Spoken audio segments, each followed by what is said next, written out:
আপনারা দেখছেন নিউজ বাংলা ১২১৮ সংবাদ। এ মাসের শেষে বিশ্ব ইসলামী বক্তা ডক্টর ডক্টর জাকির নায়েক দেশে আসার কথা আছে। তো এ নিয়ে কড়া বার্তা দিয়েছিলেন। আরও থাকছে খবরের মূল প্রতিবেদনে। ইসলাম এসেছে মূল শব্দ সালাম থেকে। আগামী ২৮ নভেম্বর বাংলাদেশ সফরে আসছেন জনপ্রিয় ইসলামিক বক্তা ও গবেষক ডাক্তার জাকির নায়েক।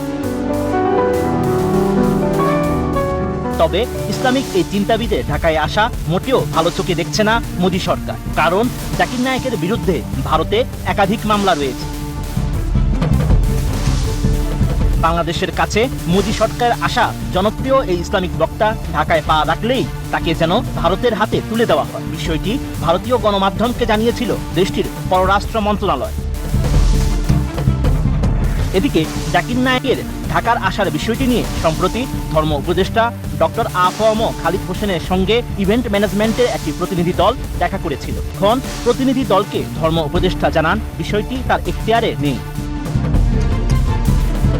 কেন তার এখতিয়ার নেই ব্যাখ্যা করতে গিয়ে খালিদ হোসেন জানান, জাকির সাহেবকে যারা আনতে চাচ্ছেন তাদের একটা দল ধর্ম মন্ত্রণালয়ের সঙ্গে দেখা করেছে। তিনি তাদেরকে বলেছেন এটা ধর্ম ও স্বরাষ্ট্র মন্ত্রণালয়ের ব্যাপার, তাদের এখতিয়ারে।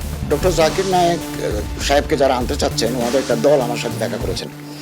আমি ওনাদেরকে বলেছি যে এটা আমার ব্যাপার নয়, এটা পররাষ্ট্র এবং স্বরাষ্ট্রের ব্যাপার, ওনাদের এখতিয়ারে। এবং পররাষ্ট্র উপদেষ্টা আপনারা জানেন ইতিমধ্যে বলেছেন যে তিনি এই ব্যাপারে অবহিত নন। তো কোনো বিদেশি মেহমান যখন কোনো দেশে আসে এটা পররাষ্ট্র এবং স্বরাষ্ট্র ডিল করে থাকে, ওনাদের সিদ্ধান্ত নিতে হবে ওনার ব্যাপারে। আমি তো ধর্ম উপদেষ্টা হিসেবে আমি কোনো এখতিয়ার রাখি না, সিদ্ধান্ত আমি দিতে পারি না। এটা দেবেন স্বরাষ্ট্র, কোনো ল অ্যান্ড অর্ডার জড়িত কিনা বা পররাষ্ট্র যিনি আসছেন তিনি দেবেন কিনা, এগুলো ওই দুই মন্ত্রণালয়ের ব্যাপার, আমার এখতিয়ার আসে না। না, আমার সম্মতি অসম্মতি বড় কথা নয়। কোনো মেহমান বাংলাদেশে আসবেন সেটা দেখভাল করবেন স্বরাষ্ট্র এবং পররাষ্ট্র, আমার পছন্দ বড় কথা নয়। ওনারা যদি পারমিট করেন তাহলে তিনি আসবেন। ইসলামিক চিন্তাবিদের সম্ভাব্য বাংলাদেশ সফর নিয়ে ধর্ম উপদেষ্টার আগে কথা বলেছে পররাষ্ট্র মন্ত্রণালয়। মুখপাত্র এস.এম. মাহবুবুল আলম জানান, ভারতের পররাষ্ট্র মন্ত্রণালয়ের মুখপাত্র একজন ধর্মীয় ব্যক্তিত্বের সম্ভাব্য বাংলাদেশ সফর প্রসঙ্গে যে মন্তব্য করেছেন তা ঢাকার নজরে এসেছে। তারাও বিশ্বাস করে কোনো দেশের অন্য দেশের কোনো অভিযুক্ত বা পলাতক ব্যক্তিকে আশ্রয় দেওয়া উচিত নয়। এর আগে এক সংবাদ সম্মেলনে ভারতীয় পররাষ্ট্র মন্ত্রণালয়ের মুখপাত্র রণধীর জয়সওয়াল জানান, জাকির নায়েক একজন পলাতক আসামি, তিনি ভারতে ওয়ান্টেড।